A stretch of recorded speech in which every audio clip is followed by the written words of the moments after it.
Have you ever been asked what your HQ is?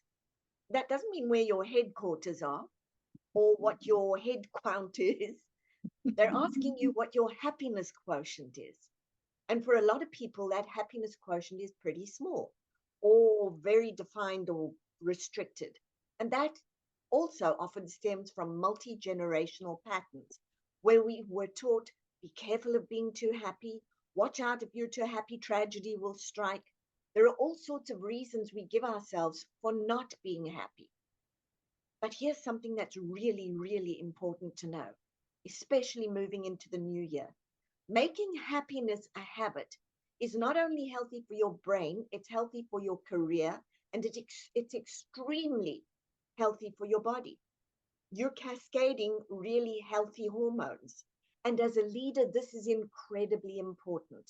And by the way, you are all leaders. As I will explain to you in the next video, you're all leaders, and we need those leaders right now more than ever.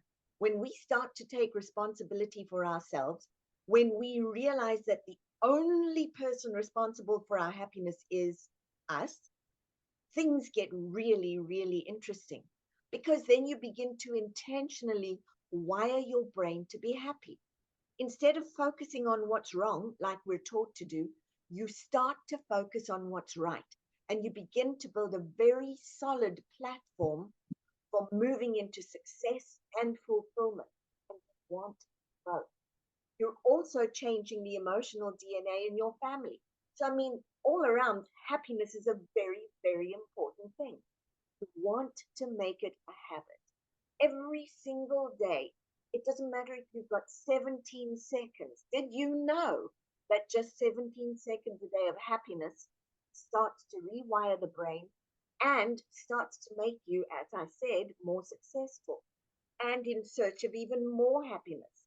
So for 2024, my challenge is become a realistic but optimistic happiness quotient genius.